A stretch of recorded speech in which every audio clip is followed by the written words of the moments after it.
Você está sintonizado no programa Agenda Econômica e o nosso convidado de hoje, que está discutindo conosco cenários da agricultura familiar, é o secretário nacional da Agricultura Familiar do Ministério do Desenvolvimento Agrário, Dr.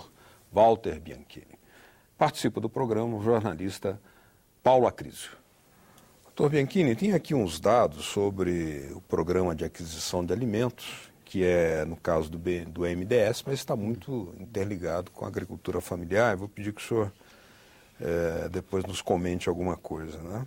Porque o programa de aquisição de alimentos, o PAA, coordenado pelo BNDES, 10 anos de existência também, ele teve ampliado o seu volume anual de recursos aplicados. Passou de 143 milhões em 2003 para 970 milhões em 2012, sendo que agora, para o próximo período, 1,2 bilhão de reais. Nesse período, por meio do programa, o governo federal investiu 5 bilhões para adquirir mais de 3 milhões de toneladas de alimentos produzidos pela agricultura familiar, o que teria beneficiado um total aproximadamente de 190 mil famílias. Será que esse número ainda não é, digamos, esse efeito relativamente modesto, embora expressivo, mas relativamente modesto, diante do quadro global do setor da agricultura familiar? Esse é um programa muito importante. Como você colocou, ele nasceu no primeiro ano do governo Lula, em 2003, e vem vindo num crescente, uma importância nas duas pontas, né? Uma parte criando um mercado institucional de governo para muitas populações fragilizadas. Esse mercado é fundamental, vender para o governo através da Conab, através de parceria com os estados, então cria um mercado importante. E na outra ponta ele chega a populações muito carentes, né? Populações muito sensíveis, organizações sociais. Então, quando a gente pensa realmente no número de famílias, em cima do total, a gente vê que é um mundo ainda a se alcançar. Mas que se a gente somar 1 bilhão que a gente tem do PA, com mais um outro bilhão, pouco mais, que a gente tem da merenda escolar, a gente fala 30% no mínimo, mas a gente pode chegar a 3 bilhões, ou 3.200, que é o total da merenda escolar. Mas há um programa também como o biodiesel, que a gente dá um selo social para que as empresas comprem prioritariamente da agricultura familiar a soja ou qualquer oleaginosa que vai para o biodiesel. Aí é um mercado de 2,5 bi de compras da agricultura familiar pelas indústrias de biodiesel. E agora, recentemente, nós tivemos a aprovação em lei do chamado PA institucional. Qualquer instituição pública pode comprar, nos mesmos moldes do PA, comprar da agricultura familiar. Então, o Exército, nós fizemos um convênio com a Universidade do Paraná, foi o primeiro convênio que a gente fez. Eles poderão comprar da agricultura familiar, ali eram quase 12 milhões de reais para os seus restaurantes universitários e para o Hospital das Clínicas. Foi feito um outro convênio no Rio Grande do Sul, com um grande hospital lá também, valores muito grandes. Então, as chamadas compras institucionais dos estados ou das instituições públicas poderão também dar um crescimento importante desse recurso. Mas lógico que nunca vai ser suficiente pelo VBP grande que tem a agricultura familiar. Mas é uma compra que ela se complementa com outros mecanismos de acesso ao mercado, circuitos curtos de comercialização, produtos nas redes de mercado, enfim, toda essa questão. Então, o nosso desenho para o futuro é isso, é ir avançando, né, com essa questão das compras institucionais, mas ao mesmo tempo criando mecanismos, voltando às nossas cooperativas, né, que elas possam também acessar outras formas de mercado e a gente ir apoiando esses chamados diferentes circuitos de comercialização para a agricultura familiar. O Plano Safra prevê também a elevação do limite anual de aquisição de alimentos por família, a elevação de R$ 4.500 para R$ 5.500 no caso de uma família que não pertença à cooperativa. Se pertencer a uma cooperativa, isso sobe então de R$ 4.800 para R$ 6.500. Como esse valor é calculado? A família, modelo é de quantas pessoas? Não, a agricultura familiar ela é categorizada a identidade dela é a chamada Declaração de Aptidão da Agricultura Familiar. Então, preenchido aqueles 4 critérios, 4 módulos, predomínio do trabalho familiar, morar na propriedade ou próxima a ela, ter um determinado limite de renda, ela tem essa declaração. Então, como agricultor familiar, ela pode participar desses programas. Nós procuramos destinar, seja pelo valor que você falou aí, destinar mais recursos para determinadas categorias. Então, uma cooperativa que apresenta um projeto que 50% tem renda abaixo de 10 mil, a chamada pobreza rural, a gente pode ir com limite a 8 mil. Se essa produção vem da agricultura orgânica, agroecológica, a gente também pode ir a 8 mil. Então, nós damos limites maiores. Procuramos também canalizar mais recursos em convênio com estados tipo semiáridos. A gente pode ir, pelo menos metade desses recursos, a gente faz convênios e procura destinar à região Nordeste ou à região Norte. A gente procura ir focando esses recursos para populações que necessitam mais dessa renda. A gente pensar um pouco nesse limite de 8 mil, né? Então, se uma família conseguir vender, aí já quase um salário. No caso, o cooperativado, ele cooperativado tem um nível maior, né? E que venha de populações mais frágeis, a gente pode chegar a quase um salário mínimo. Não deixa de ser incentivo ao cooperativismo, né? Isso. E lembrando também que na merenda escolar pode ir a 20 mil por família. Então, se ele puder vender aqui e também vender para a merenda, qual o problema da merenda, Paulo? O problema da merenda é que metade desses 3 bilhões, ou de 1 bilhão que vai para o PENAI, está nas 150 cidades maiores, as chamadas cidades polos. Então, para o programa decolar, de fato, nós vamos ter cooperativas preparadas que possam não só comprar para o mercado local, que é muito pequeno, tem muitas a vezes, logística também de mas ter uma logística, ter uma central que chegue... Armazenamento e distribuição. Então, vamos voltar a uma cidade que o Beto conhece bem, como Curitiba. Nós temos um grande armazém lá, da Conab, um armazém de frios, que hoje está desativado, ele poderia ser privatizado. Então, as organizações da agricultura familiar pediram para não privatizar o armazém. Então, estão negociando com a prefeitura, fazendo uma parceria, para que aquele armazém seja um pulmão para que as pequenas associações do Estado possam ter ali um centro para armazenar e depois participar dos leilões, como Curitiba, um grande mercado, né? Estamos pensando quase que a mesma coisa para o mercado enorme que é São Paulo ou outras cidades pobres. Então, programas como esse, para eles terem a plenitude do seu alcance, é o que você falou. Nós estamos avançando, investindo muito recurso em ATER de gestão, junto com o SEBRAE, com o SESCOP, para preparar mais essas cooperativas, tirando alguns entraves para que o recurso de crédito, de investimento, chegue para ampliar a logística dessas cooperativas, para que através delas a gente chegue a esses importantes mercados, que é o PA, PENAI e o próprio Biodiesel. Doutor Bianchini, a questão da merenda escolar é um mercado muito importante, né, para a agricultura familiar e talvez pudesse até ser maior. Isso foi bem alavancado a partir da lei de 2009, que criou o Programa Nacional de Alimentação Escolar, e depois de uma nova lei que cria aquela questão das compras de 30%. Né? Isso. A dúvida é, o senhor até usou a expressão podem ser comprados, os produtos podem ser comprados. Será que não, da parte de instituições públicas, não deveriam ser obrigatoriamente comprados da agricultura familiar? Então, 30% é obrigatório. No mínimo 30%. Obrigatório. No mínimo 30% é obrigatório usar os fundos para fazer isso. Só que, feito uma licitação, ou uma segunda, não consegue, dá vazio, daí se compra como se compra normalmente de outras formas.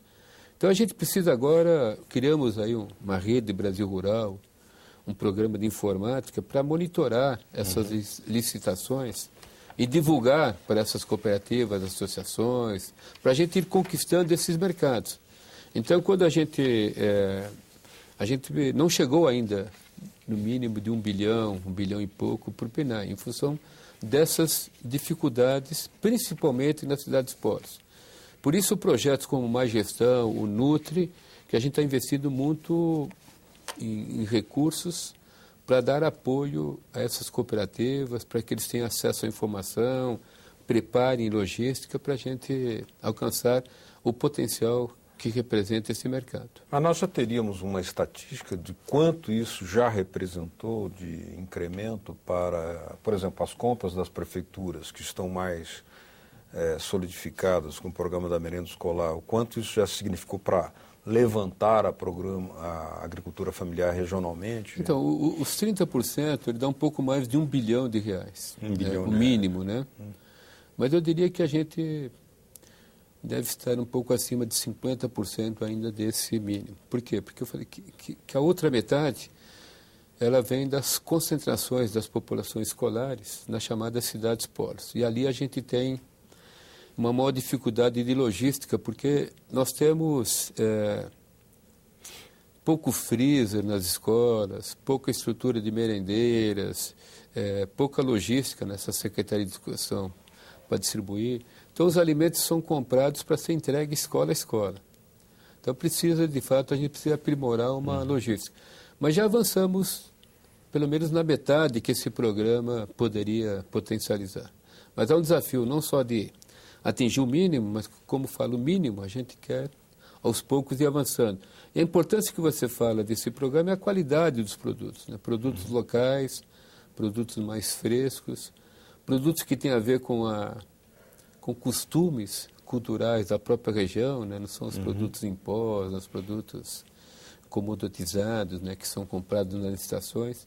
Então a gente prepara aí o consumidor do futuro, né? Essas crianças, ao consumirem essa cesta comprada da agricultura familiar, ela vai com mais qualidade e tipo um slow food, quase que uma arca, né? Ela resgata produtos importantes da nossa tradição cultural e não um produto comoditizado que respeita a vocação agrícola. A vocação regional, agrícola. Né? E recursos que são depois que voltam para a própria região, né? Quando você faz uma grande licitação, né? E agora nós somos...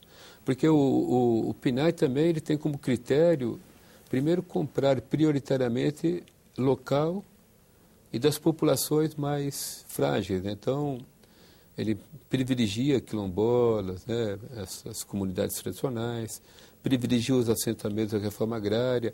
Há uma certa escala de prioridade na carta convite, nessa mínima licitação que se faz para a compra do produto. Dá um percentual maior para o produto da agricultura orgânica. Então, quando compra produtos orgânicos, paga-se 30% a mais que o preço médio. Então, tem critérios interessantes aí também nesse programa. O Brasil vive uma contradição que não é só uma contradição aparente. Grande parte das nossas trocas comerciais, a entrada de recursos no país é atribuída ao agronegócio e à venda de soja e carne. No entanto, são atividades que empregam pouco, que implicam poluição e que, na verdade, não são aquela fatia preponderante do que traz alimento para as pessoas. Ou seja, como resolver essa contradição quando isso chega ao embate da questão ambiental, chega ao embate da insegurança jurídica, que por uns, que pelo agronegócio, pelo menos, é alegado como uma questão para que sejam estabelecidos novos parâmetros de ocupação, de uso da terra. Como o senhor vê essa questão? Bom, a presidente Dilma pretende lançar, Paulo, agora, provavelmente na segunda quinzena de setembro, um programa chamado Brasil Agroecológico, um programa nacional de agroecologia e agricultura orgânica, em que a gente envolveu 10 ministérios para construir esse programa e avançar nessas populações da sociobiodiversidade. Nós estamos falando de semiárido. Muitas dessas agriculturas não são certificadas, mas elas fazem uma agricultura muito próxima da agroecologia. E a própria agricultura orgânica certificada, hoje temos quase 12 mil propriedades certificadas. Então nós vamos fazer investimentos importantes em ATER, pesquisa, crédito, desburocratizar processos de certificação de insumos usados nesse tipo de agricultura, mas que ainda, por mais que a gente se esforce, ela pega um conjunto aí que nós temos ao longo de 3 anos, que o programa vai estabelecer metas, atingir perto de 200 mil agricultores, ainda um número muito pequeno. Mas nós estamos trabalhando num outro numa outra vertente, que é o chamado cadastro dos estabelecimentos rurais, onde vai ser detectado o que o Código Florestal prevê, das chamadas áreas de reserva legais, e um programa de recomposição desse chamado passivo ambiental. Processos complexos que foi para construir a lei, e tão complexo agora para estabelecer uma base agora para a gente ter um cronograma aí de chegar a isso. Mas se mescla também em o Brasil manter os seus mercados, manter essa importância que as exportações têm para a própria economia interna, que a gente vai cuidando mais de uma agricultura mais sustentável, mesmo no caso que você falou da soja, da pecuária, da avicultura, da suinocultura, que a gente vai trabalhando determinados indicadores, né, que o mundo vai se preparando para cada vez mais valorizar. Então, é um debate importante para a gente discutir com o grande agronegócio, como começar a ter alguns elementos aí para a gente trabalhar uma agricultura com mais sustentabilidade. Essa agricultura tropical, com 2 safras e meio por ano, exige um custo ambiental elevado. O Brasil se transformou num dos principais, se não o principal mercado de agrotóxicos do mundo. São quase... Isso já daria um outro programa, né? 5 litros per capita utilizado. Então, a gente reconhece a grande importância que esse agronegócio tem, a importância que essas culturas alimentares de exportação têm. O Brasil, eu tenho ido a alguns países da África, onde que nós atingimos um certo equilíbrio entre políticas para valorizar a agricultura familiar, a segurança alimentar, e políticas para valorizar a agricultura de escala e esse setor agroexportador. Tem muitas desigualdades, mas a gente procura trabalhar aqui essas 2 dimensões, né? Então, eu acho que elas necessariamente não seriam excludentes. Mas tanto para a nossa agricultura familiar, como para a agricultura de escala, a gente trabalhar essa agricultura do futuro, que ela tenha também, além de produzir alimentos, manter, né, a sustentabilidade do bioma, do meio, preservar solo e água, né, e um alimento de cada vez mais qualidade, isso tem que ser a consciência de todos os agricultores, independente do seu tamanho. Então, nós temos que caminhar para essa consciência.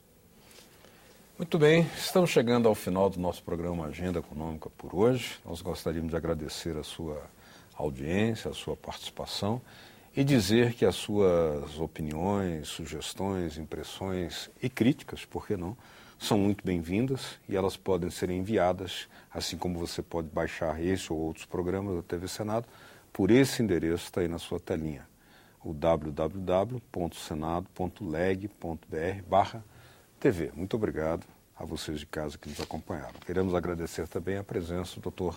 Walter Bianchini, secretário nacional de Agricultura Familiar do Ministério do Desenvolvimento Agrário, e também agradecer a participação do meu colega jornalista Paulo Acris. Até o próximo programa Agenda Econômica.